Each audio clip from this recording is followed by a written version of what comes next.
America का एक वाकया है कि एक दफा एक कैदी को फांसी की सजा सुनाई गई। जब उस कैदी की सजा का वक्त आया तो वहाँ के कुछ साइंसदानों ने सोचा कि इस कैदी को सजा तो देनी ही है, क्यों ना इस कैदी पर कुछ तजर्बात किए जाएं। कैदी को ये बताया गया कि हम तुम्हें फांसी देकर नहीं मारेंगे, बल्कि एक जहरीले कोबरा सांप से डसा कर आपको मारा जाएगा। इस कैदी के सामने एक बड़ा जहरीला सांप लाया गया और इसे ये बोल दिया गया कि आप अपनी सजा के लिए तैयार हो जाएं। उसकी आंखों पर पट्टी बांधकर उसे कुर्सी पर बिठाया गया और उधर बांध दिया गया। फिर इस कैदी को सांप से नहीं बल्कि 2 सेफ्टी पिन चुभोई गयी। पिन्स चुभोने के कुछ सेकंड्स के बाद ही फौरन कैदी की मौत वाकई हो गई। हैरानकुन बात ये थी कि उस शख्स को तो सांप से डसाया ही नहीं गया था, बल्कि उसे तो जस्ट सेफ्टी पिन्स ही चुभोई गई थी। लेकिन जब इस कैदी शख्स का पोस्टमार्टम किया गया तो पता चला कि कैदी के जिस्म सांप के जहर जैसा ही एक जहर मौजूद है। सोचने वाली बात तो ये है कि ये जहर आया कहां से, जिसने इस कैदी की जान ले ली। बहुत जांच पड़ताल के बाद साइंसदान इस नतीजे पर पहुंचे कि ये जहर सांप से तो मुंतकिल नहीं हुआ है, बल्कि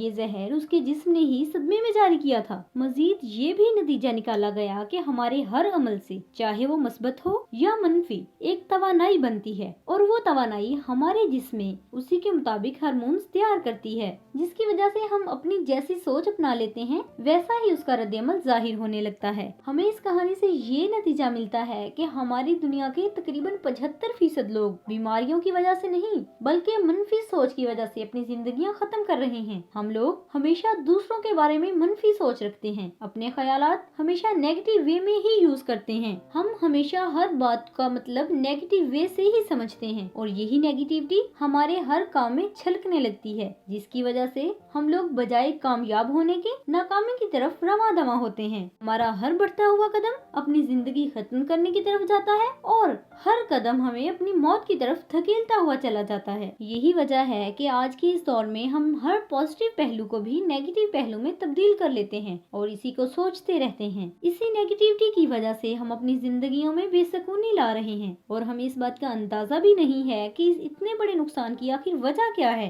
आखिर ऐसी कौन सी वजह है कि हमारी जिंदगी में बेसुकूनी इतनी ज्यादा क्यों बढ़ गई है? क्यों हम दिन ब दिन अपनी जिंदगी में तूफान ला रहे हैं? क्यों हम पूरा माशरा तबाह कर रहे हैं? ऐसी कौन सी वजह है कि जिसकी वजह से हम खुद भी बेसुकून होते हैं और दूसरों को भी बेसुकून करते हैं और ये बात भूल जाते हैं कि इन तमाम फसादात की सबसे बड़ी वजह हमारी मनफी सोच है। अगर हम अपनी मनफी सोच को ही तब्दील कर लें और इसको पॉजिटिव में बदल लें तो हमारी जिंदगी का मयार बन सकता है। हम अपनी जिंदगी को एक पुरसुकून जिंदगी की शक्ल दे सकते हैं। हम अपनी जिंदगी को जी भर के जी सकते हैं और सुकून के साथ जी सकते हैं। ये सब तभी मुमकिन हो सकता है जब हम अपनी मनफी सोच को बदलेंगे और एक पॉजिटिव सोच लेकर नया रास्ता अख्तियार करेंगे।